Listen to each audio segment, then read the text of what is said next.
요한일서 2장 28절부터 3장 3절까지 같이 교독하도록 하겠습니다. 온라인으로 예배 드리시는 분들도 성경을 찾아서 함께 읽도록 하겠습니다. 요한일서 2장 28절부터 3장 3절까지 한 절씩 교독하도록 하겠습니다. 그러므로 자녀되신 여러분, 그리스도 안에 머물러 있으십시오. 그렇게 해야 그가 나타나실 때 우리가 담대함을 가지게 될 것이며 그가 오실 때 그 앞에서 부끄러움을 당하지 않을 것입니다.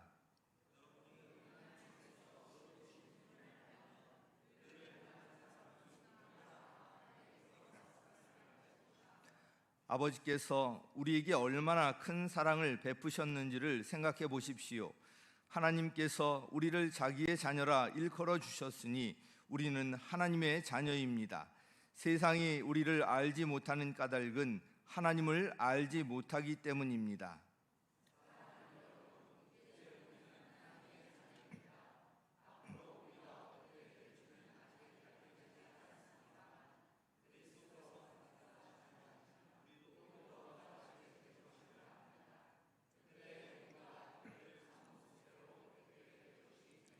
네, 함께 읽겠습니다.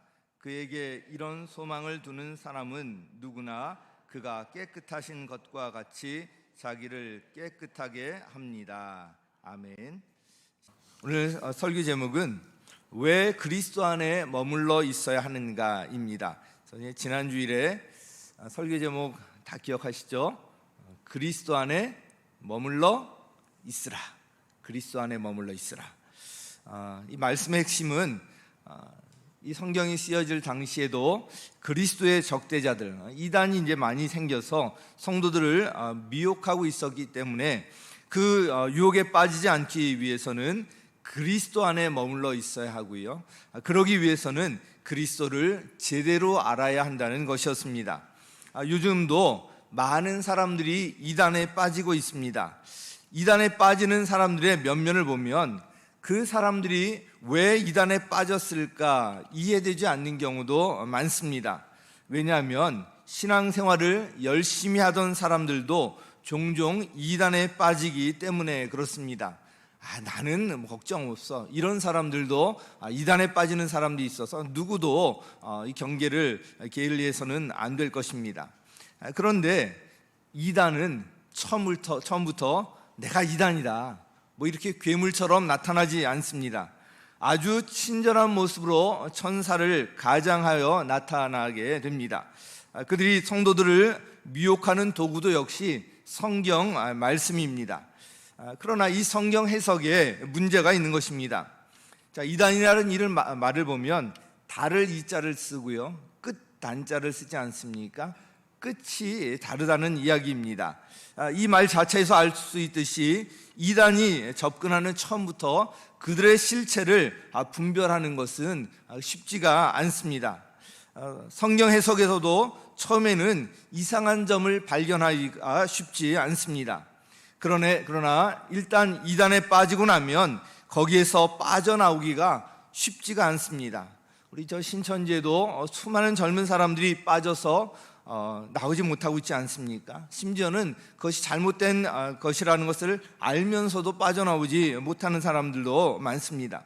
그래서 우리 교회 밖에서의 이 가르침은요, 철저히 경계해야 합니다. 특히 오늘날은 더더욱 경계해야 합니다. 이 교회 밖에서 누가 성경을 잘 가르친다거나 누가 특별한 은혜가 있다거나 이런 경우에 우리가 철저히 경계할 필요가 있습니다. 지난 주일에 말씀드렸듯이 교회 밖에서 여기저기 기웃거리면 안 됩니다. 그리스도의 몸인 이 교회 안에서 그 가르침을 받으면서 그 안에 머물러 있어야 하고요, 거기서 떨어져 나가면 안 됩니다. 이 동물의 왕국을 보면요, 사자들, 백수의 왕이라고 사자들이 사슴이나 또 얼룩말이나 이렇게 쫓아가서 공격해서 그걸 잡아먹는 그런 모습들이 이제 종종 등장을 하는데, 사자라고 해서 무리가 모여 있는 데 가서 무리를 덮치지는 않습니다. 그러다 괜히 자신도 상할 수가 있기 때문에 어떻게 해서든지 무리를 흩어놓으려고 합니다. 여러 가지 작전을 써서 무리들을 흩어져 놓고 그 중에 처지는 무리에서 떨어지는 그 한 동물을 집중적으로 공격해서 잡아먹는 모습을 보게 됩니다. 공동체, 이 무리에서 떨어지는 것, 공동체에서 따로 떨어져 나가는 것, 이것이 얼마나 위험한지를 알 수가 있습니다. 그래서 우리 공동체 안에 머무는 것, 이것 너무나도 중요합니다. 그래서 지난 주일에 말씀드린 것처럼 우리 믿음의 대상인 예수 그리스도 안에 머물러 있으라는 이 말씀이 아주 중요합니다. 진리이신 예수님을 바로할 때 가짜를 분별할 수 있다고 말씀드렸습니다. 예수님이 어떤 분이라고 했죠? 바로 하나님의 아들, 태초부터 계신 하나님이라고 말씀을 드렸습니다. 예수님이 어떤 분이시죠? 그 예수님이 바로 그리스도라고 말씀을 드렸습니다. 예수님이 어떤 분이십니까? 그분이 영생에 이르는 유일한 길이라고 말씀을 드렸습니다. 이와 같이 이단의 미혹과 그리스도의 적대자의 공격으로부터 우리의 신앙을 지키기 위해서는 우리가 그리스도를 바로 알고 그리스도 안에 머물러 있어야 합니다. 그런데 우리가 그리스도 안에 머물러 있어야 하는 이유는 여기에서 그치지 않습니다. 그 안에 능력 있는 신앙생활의 비결이 있고요, 그 안에 승리하는 신앙생활의 비결이 있고, 그 안에 천국을 소망하며 천국 상급을 받는 그런 신앙생활의 비결이 있기 때문입니다. 왜 그리스도 안에 머물러 있어야 합니까? 오늘 본문을 기초로 해서 이 비결 몇 가지를 살펴보도록 하겠습니다. 첫 번째, 그리스도 앞에서 부끄러움을 당하지 않고 담대할 수 있기 때문입니다. 우리 같이 한번 읽겠습니다. 시작.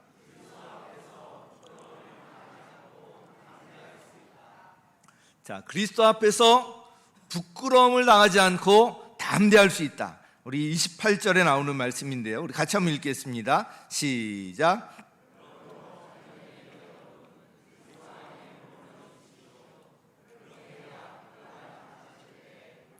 담대함을 가지게 될 것이며 그가 오실 때 그 앞에서 부끄러움을 당하지 않을 것입니다. 여기 보면 그가 나타나실 때, 그가 다시 오실 때 우리가 담대함을 가지게 될 것이고, 또 그가 오실 때 그 앞에서 부끄러움을 당하지 않을 것이다 말씀하고 있습니다. 우리가 믿는 예수님께서는 다시 오십니다. 반드시 다시 오십니다.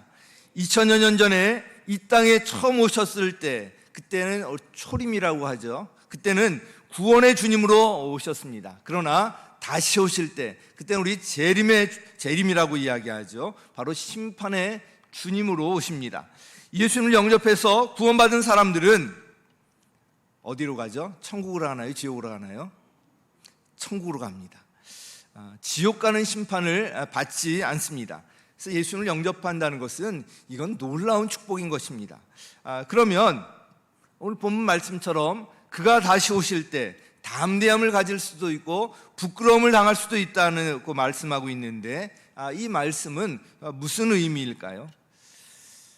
우리의 삶을 보면요, 사람들 앞에서는 감출 수 있어도 하나님 앞에서는 감출 수 없다는 것을 우리가 압니다. 우리가 어떤 일을 할 때 또 하나님께서는 우리의 숨은 동기까지 다 아십니다. 우리에게는 다른 사람이 모르는 어두운 삶의 모습이 있을 수 있습니다. 근래 문제가 되었던 정치인들의 삶을 보면 이것을 우리가 또 생각해 볼 수가 있는데요, 어두운 삶이 감추어져 있을 때는 다른 사람들이 모르기 때문에 사람들이 존경을 하고 높은 지위에까지 올라갑니다. 그런데 그것이 세상에 노출되자 사람들 앞에 큰 부끄러움과 조롱거리가 되지 않았습니까? 그것도 아주 순식간에, 한순간에 그렇게 되어버렸습니다. 나중에 주님 만났을 때 우리의 감추인 삶이 한순간에 드러날 때를 생각해 보면 주님 앞에서 부끄러움을 당한다는 것이 무엇인지 잘 알 수 있을 것입니다. 게다가 주님 앞에서는 우리의 숨은 동기도 감출 수가 없습니다. 우리 고린도전서 관련해서 4장 5절 말씀 함께 읽겠습니다. 시작.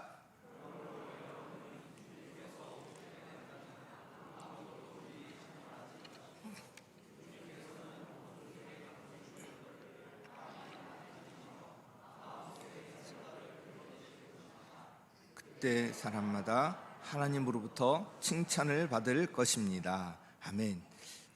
주님께서 다시 오실 때 어떻게 한다고요? 어둠 속에 감추인 것들을 환히 나타내시고요, 어둠 속에 감추려고 해도 빛이신 하나님 앞에 다 드러나게 돼 있습니다. 또 마음속의 생각까지도 드러내신다, 우리 동기까지도 다 드러내신다는 것입니다. 그런데 그때 또 사람마다 하나님으로부터 칭찬을 받을 것을 말씀하고 있습니다. 주님께서는 우리의 어둠 속에 감추인 것들을 환히 드러내십니다. 그러나 걱정할 것이 없습니다.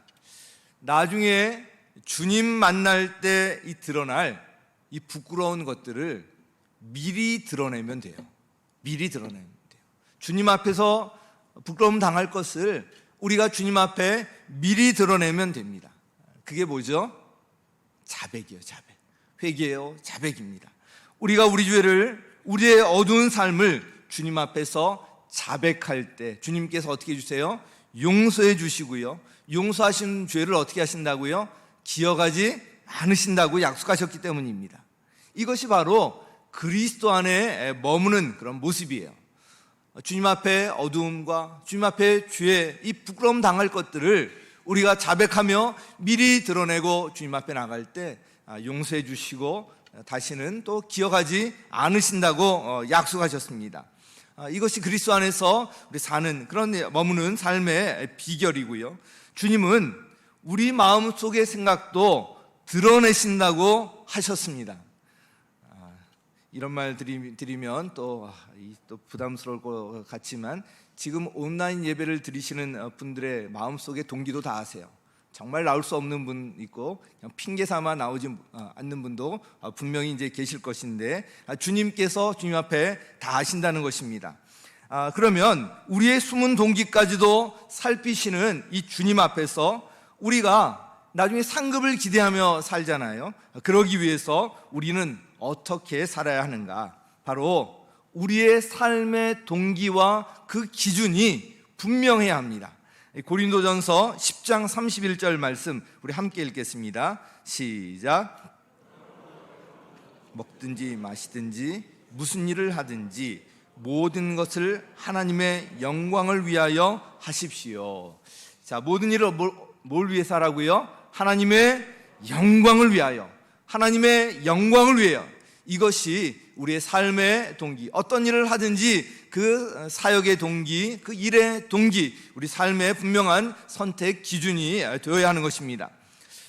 오늘 본문 말씀에 비추어서 두 가지 면에서 자신을 돌아보셨으면 좋겠습니다. 하나는 내 안에, 나에게 남이 모르는 어두운 삶의 모습이 있지는 않는가, 이것을 그냥 덮어두고 있지는 않은가 생각해 볼 필요가 있습니다. 다른 사람들에게는 드러나지 않을 수 있을지 모르겠지만 나중에 주님 만날 때 그 앞에서는 한순간에 모든 것이 다 드러나게 되어 있습니다. 자, 그런데 길이 있다고 말씀을 드렸잖아요. 바로 자백하는 거예요. 주님 앞에서 자신의 어두운 삶을 자백하고 돌이키는 것입니다. 그러면 주님께서 용서하시고 모든 불의에서 우리를 깨끗하게 해주시고요, 또 용서하신 그런 죄를 다시는 기억하지 않는다고 말씀하셨습니다.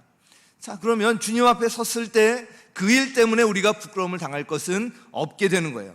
또 하나는 어떤 일을 할 때 그 숨은 동기를 살피는 것입니다. 혹시 우리가 신앙생활을 하고 주님께서 맡겨주신 어떤 일을 할 때 나는 과연 하나님의 영광을 위해서 하고 있는가? 혹시 나 자신을 드러내고 자신의 이익을 위해서 하고 있지는 않는가 살펴볼 필요가 있습니다. 물론 자신을 생각하는 그런 마음으로 얼마든지 할 수가 있는데 어느 것이 주된 동기인가, 이것이 아주 중요합니다. 주님 앞에서는 이것이 다 드러나게 되어 있습니다. 만일 그것이 후자라면 하나님의 영광이 아니라 자신을 드러내고 자신의 이익을 위한 것이라면 하나님 앞에 그 숨은 동기를 자백하시기 바랍니다. 그럴 때 주님 앞에서 부끄러움을 당하지 않게 되고요, 오히려 그 일들을 통해서 칭찬과 함께 상이 주어지는 것입니다. 이렇게 할 때 우리는 하나님으로부터 이제 칭찬받을 일만 남게 됩니다. 주님 만날 때 부끄러움을 당하는 것은 이제 다 제거되고요. 칭찬받을 일만 남게 돼요. 그러면 주님 만나는 것이 기대가 돼요? 두려워요? 당연히 기대가 되죠. 주님 만날 때 나를 칭찬하시고 나에게 상을 베푸실 것을 기대하는 마음이 있는데 그 마음으로 가득 차 있는데 얼마나 그것이 기대가 되겠어요. 그러면 주님께서 내가 곧 가겠다 그러시면 어떻게 해야 돼요? 아멘 주 예수여 오시옵소서 환영하실 거 아니에요? 조금만 더요. 지금은 안 돼요. 뭐 이러고 있으면은 안 되는 것입니다. 자, 그래서 오늘 말씀이 아주 중요한 것입니다. 우리는 누구나 다 이제 주님을 만나게 되고요. 주님 앞에 서게 됩니다. 그럴 때 주님 앞에서 착하고 신실한 종아 이런 칭찬과 상이 있다는 것을 꼭 기억하시기 바랍니다. 우리 어두운 죄와 잘못된 숨은 동기를 주님 앞에서 자백하며 사는 것, 이것이 그리스도 안에서 머물러 사는 것이고요. 우리가 주님 만날 때 그 앞에서 부끄러움을 당하지 아니하고 칭찬과 상을 기대하며 담대함을 갖는 것, 그것이 우리가 그리스도 안에 머물러 있어야 하는 이유인 것입니다. 자, 우리는 왜 그리스도 안에 머물러 있어야 하는가? 두 번째는요, 하나님의 자녀답게 의로운 삶을 살 수 있기 때문에 그렇습니다. 우리 같이 읽겠습니다. 시작. 자, 우리 1절 말씀 같이 읽겠습니다. 3장 1절 시작.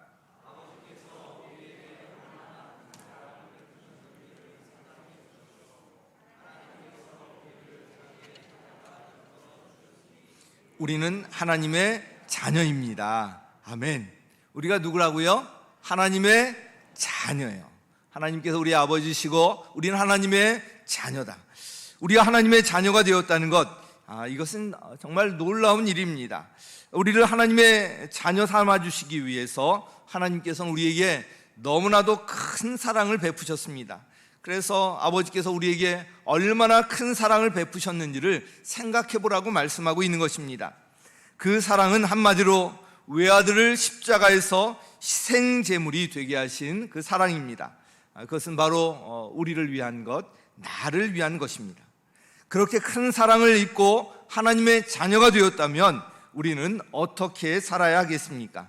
바로 29절에 나와 있습니다. 함께 읽겠습니다. 시작. 의를 행하는 사람은 누구나 다 하나님에게서 났음을 알 것입니다. 아멘. 한마디로 의를 행하며 사는 것입니다. 왜냐하면 우리를 자녀 삼으신 하나님께서 의로우신 분이시기 때문에 그렇습니다. 자녀는 부모를 닮게 되어 있습니다. 자녀가 하는 잘못된 행동을 보며 우리는 흔히 이런 말을 합니다. 너는 도대체 누굴 닮아서 그러냐? 누굴 닮았어요? 아빠 엄마 닮아서 그렇죠. 누굴 닮아요? 자녀는 부모의 생활 방식도 닮고요, 신앙생활하는 모습도 닮습니다. 그러므로 부모님 모두가 바른 신앙생활하는 것, 이것이 가장 좋습니다.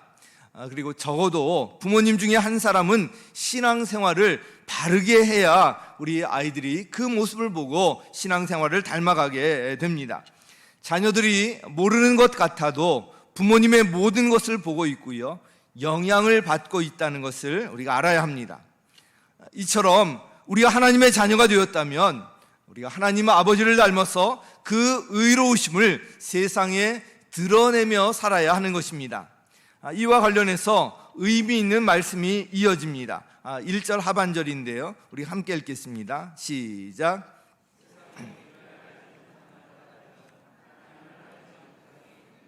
네. 세상이 우리를 알지 못하는 까닭, 우리를 잘 이해하지 못하는 거예요. 잘 알지 못하는 거예요. 왜냐하면 그들이 하나님을 알지 못하기 때문에 우리가 사는 이것을 잘 알지 못한다는 거예요. 뒤집어 말하면 세상 사람들이 볼 때 우리를 알지 못할 정도로 우리의 삶이 세상과 달라야 한다는 이야기입니다. 즉 우리의 삶을 통해서 하나님 아버지의 의로우신 그 성품이 드러나야 한다는 것입니다. 이렇게 우리가 세상과 구별된 삶을 사는 것, 이것이 당연한 삶이고요, 이렇게 하나님의 자녀들에게는 세상 사람들과는 다른 모습이 있어야 하는 것입니다. 우리가 세상과 구별된 삶을 사는 것, 이것은 우리가 하나님의 자녀로서 살아가는 특권이고요, 또한 책임이기도 합니다. 그 안에 세상 사람들이 이해할 수 없는 사랑이 있고요, 세상 사람들이 이해할 수 없는 용서와 용납이 있습니다. 그 안에 세상에서는 경험할 수 없는 순수한 섬김과 희생과 나눔이 있습니다. 그 안에 세상에서는 경험할 수 없는 정직함과 깨끗함이 있습니다.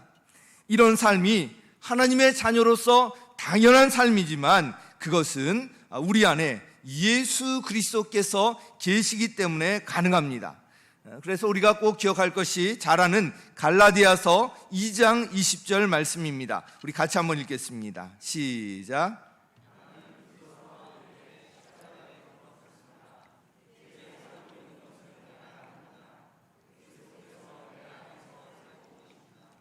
내가 지금 육신 안에서 살고 있는 삶은 나를 사랑하셔서 나를 위하여 내어주신 하나님의 아들을 믿는 믿음 안에서 살아가는 것입니다. 자, 이제 살고 있는 것은 내가 아니라 누가 사세요? 내 안에 그리스도께서 사는 거예요. 내 안에 그리스도께서. 그러므로 우리 안에 계신 예수님께서 드러나시고 나의 삶을 다스리시도록 해야 합니다. 그것은 우리 자신의 힘으로는 안 되고요, 성령님의 능력으로 가능합니다. 그래서 2장 27절 말씀처럼 성령님께서 이 모든 것을 가르쳐 주시고 그리스도 안에 머물러 있는 것이 바른 삶의 길이라는 것을 분명하게 깨닫게 해주십니다. 그리고 그렇게 살 수 있도록 능력도 주시는 것입니다. 그러므로 그리스도 안에 머물러 있다는 것은 성령 충만한 삶을 산다는 것이고요, 그렇게 살 때 하나님의 자녀답게 의로운 삶을 살아갈 수가 있습니다.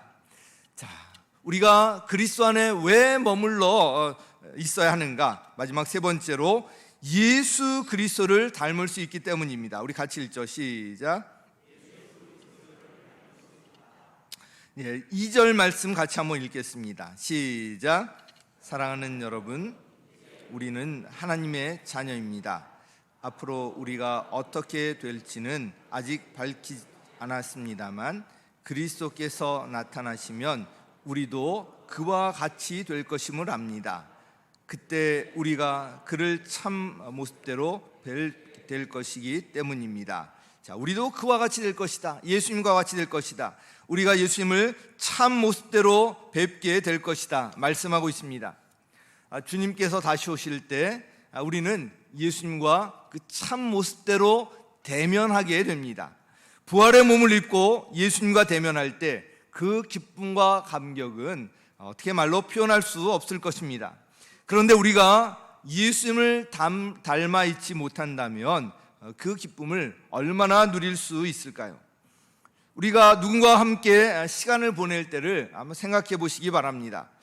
만일 서로 비슷한 취미를 갖고 있다면 취미 생활을 함께 하면서 시간 가는 줄 모르고 즐거운 시간을 가질 수 있을 것입니다. 좋아하는 음식이 비슷하면 음식점 고르는 것이 어렵지 않고요, 함께 음식을 먹으며 즐거운 시간을 보낼 수 있을 것입니다. 한 사람은 야채를 좋아하고요, 한 사람은 고기를 좋아해요. 그럼 어느 음식점 갈지 고민이 돼요. 한 사람은 생선을 무척 좋아하는데 한 사람은 생선을 죽어도 냄새도 맡기 싫어요. 그럼 이 음식점 찾기가 참 어렵잖아요. 음식을 먹으면서도 즐거움이 없어요. 관심사가 비슷하면 시간 가는 줄 모르고 대화하며 즐거운 시간을 보낼 수가 있게 됩니다. 한 사람은 역사에 대해서 이야기하는데 한 사람은 역사에 대해서 전혀 관심이 없어요. 대화가 안 되는 거예요. 신앙이 있는 사람과 없는 사람도 마찬가지로 이 대화가 안 되고 같이 어울리기가 쉽지가 않습니다. 취미 생활도 어떤 사람은 여행을 갈 때 산을 좋아해서 늘 산을 산에 관심을 갖고 그렇게 가려고 했었는데, 한 사람은 산은 안 좋아해요. 바다를 좋아해요. 그래서 바다는 여기저기 이제 찾아보고 하는데, 두 사람이 같이 여행을 가면 어디로 가야 되겠어요? 뭐 공평하게 한 번은 산으로, 한 번은 바다로 갈 수 있겠지만, 그렇게 가더라도 그 기쁨과 즐거움을 함께 누리기는 어려울 것입니다. 이와 같이 우리의 취미나 음식이나 관심사 등이 서로 비슷하게 닮으면 닮을수록 함께 즐기는 정도가 커지게 됩니다. 우리가 예수님을 닮으려고 하는 가장 큰 이유가 바로 여기에 있습니다. 우리가 예수님을 닮으면, 그 닮는 것이 당연한 우리 삶의 목표이기도 하지만, 예수님을 닮으면 닮을수록 예수님과 함께 천국에서 그 누리는 정도가 커지게 되는 것입니다. 그리고 그것은 잠깐 있다가 사라지는 것이 아니라 어떻게 해요? 영원히 지속되는 그런 누림입니다. 우리가 예수님을 만날 때 더 큰 영광에 이르기 위해서는 바로 그래서 예수님을 더욱 닮아가야 하는 것입니다. 우리 고린도후서 3장 18절 말씀 우리 함께 읽겠습니다. 시작. 주님의 영광을 바라봅니다. 이렇게 해서 우리는 주님과 같은 모습으로 변화하여 점점 더 큰 영광에 이르게 됩니다. 아멘. 주님과 같은 모습으로 변화해서 점점 더 큰 영광에 이르게 된다는 것입니다. 그러므로 우리가 예수님을 닮는다는 것에는 우리가 상상할 수 없는 놀라운 축복이 담겨 있습니다. 예수님을 닮으면 닮을수록 천국에서 더 큰 영광에 이르게 되고, 예수님과 함께 영원히 천국에서 누리며 살게 될 것입니다. 그러므로 예수님을 닮는 것이 우리 크리스천의 삶의 아주 중요한 목표이고요, 이것은 너무나도 중요한 것입니다. 천국에서 영원히 이어지는 것이기 때문에 그렇습니다. 그래서 우리 야고보서에서는 이렇게 말씀하고 있습니다. 야고보서 1장 2절 3절 우리 함께 읽겠습니다. 시작. 여러 가지 시험에 빠질 때 그것을 더할 나위 없는 기쁨으로 생각하십시오. 여러분은 믿음의 시련이 인내를 낳는다는 것을 알고 있습니다. 아멘. 여기서 시험은요, 정신적, 육체적 스트레스 가져오는 것을 모두 지칭합니다. 이것을 시련으로 바꾸어도 무방합니다. 여러분, 이 중에 시련을 좋아하는 분 계세요? 하나님, 시련을 주시옵소서. 나에게 왜 이렇게 시련이 없습니까? 뭐 이렇게 기도하는 분 안 계시겠죠? 시련을 좋아할 사람은 아무도 없을 것입니다. 그런데 여기서 뭐라고 말씀하고 있죠? 여러 가지 시험에 빠질 때, 이런 시련을 당할 때 뭐라고요? 그것을 기쁨으로 생각하라고. 기쁨으로 생각하라고. 그것도 어떤 기쁨이요? 더할 나위 없는 기쁨으로, 더할 나위 없는 기쁨으로 생각하라고, 여기라고 하고 있습니다. 그래서 이것은 감정적으로 기뻐한다는 것이 아니에요. 이것은요, 의지적으로 기쁘게 여기라는 거예요. 감정적으로는 힘들지만 의지적으로 기쁘게 여기라는 것입니다. 왜 그렇죠? 그 후에 좋은 결과가 있기 때문에 그래요. 바로 시련이 인내를 낳기 때문이고요, 그리고 인내하면서 예수님을 닮아가기 때문에 그렇습니다. 예수님을 닮으면 닮을수록 더 큰 영광에 이르고요, 천국을 온전히 누릴 수가 있는 것입니다. 그래서 시련을, 그러면 이런 것을 보니 시련을 더할 나위 없는 기쁨으로 여길 만하잖아요. 그죠? 시련을 우리가 환영하는 것은 아니지만, 시련이 닥칠 때 그것을 고통으로만 여기는 것이 아니라 의지적으로 더할 나위 없는 기쁨으로 우리가 여길 수가 있는 것입니다. 그래서 그리스도 안에 머물러 있으라는 것입니다. 아무리 상황이 어렵고 환경이 막막해 보일지라도 흔들리지 말고 그리스도 안에 머물러 있으라는 것입니다. 그런 어려운 상황과 환경일수록 예수님을 더욱더 닮아가게 되어 있습니다. 시련을 통해서 예수님을 닮아 성숙하게 되는 것, 이것이 더 이제 큰 그런 열매로 나타나게 되어 있습니다. 우리 자녀들도 어떤 큰 질병을 앓고 나서 부쩍 큰 것 같은 느낌이 들잖아요. 우리 신앙생활도 이런 시간들을 통해서 더욱 성숙해가는 그런 모습을 볼 수가 있습니다. 이렇게 분명한 소망을 갖는 사람은 우리 이 땅에서의 삶이 달라질 수밖에 없습니다. 그래서 3절에 이렇게 말씀하고 있는데 함께 읽겠습니다. 시작. 그가 깨끗하신 것과 같이 자기를 깨끗하게 합니다. 다시 한번 읽겠습니다. 시작. 그에게 이런 소망을 두는 사람은 누구나 그가 깨끗하신 것과 같이 자기를 깨끗하게 합니다. 아멘. 예수님께서 깨끗하시고 거룩하신 것과 같이 그 예수님을 닮아서 우리도 그렇게 닮아서 살아가려고 애쓴다는 이야기입니다. 오늘 왜 그리스도 안에 머물러 있어야 하는가라는 제목으로 말씀을 전했습니다. 그 이유는 첫째로 그리스도 앞에서 부끄러움을 당하지 아니하고 담대할 수 있기 때문입니다. 혹시 자신의 어두운 삶의 모습이 있다면, 어떤 일을 할 때 또한 주님 보시기에 잘못된 숨은 동기가 있다면 그것을 그냥 지나가지 말고 자백하고 주님 앞에서 회개하며 돌이키시기 바랍니다. 그러면 주님 만날 때 칭찬과 상급을 기대하면서 담대함을 가질 수가 있습니다. 우리 자백한 죄를 하나님께서 용서하시고요, 용서하신 죄를 다시는 기억하지 아니하시기 때문에 예수님을 만날 때 우리가 기대하는 것은 바로 상급이에요. 칭찬만 남게 되기 때문에 담대함을 가질 수가 있는 것입니다. 둘째로 그리스도 안에 머물러 있을 때 우리가 하나님의 자녀다운 삶을 살아갈 수가 있습니다. 그런 의로운 삶을 살아갈 수가 있습니다. 우리에게는 세상 사람들이 볼 때 뭔가 다른 모습이 있어야 합니다. 하나님 아버지의 성품이 우리를 통해서 드러나는 모습이 있어야 합니다. 하나님의 자녀로서 우리는 그러한 특권과 함께 이런 책임이 우리에게 있는 것입니다. 셋째로 우리가 그리스도 안에 머물러 있을 때 우리는 예수 그리스도를 닮아갈 수가 있습니다. 예수님을 닮으면 닮을수록 더 큰 영광에 이르게 되고요, 천국에서 예수님과 함께 누리는 그 정도가 점점 커지게 되는 것입니다. 그러므로 어떤 상황과 환경, 시련 속에서도 흔들리지 말고 그리스도 안에 머물며 인내하며 승리하시기 바랍니다. 이런 축복이 저와 여러분에게 넘치길 예수님의 이름으로 간절히 축원합니다.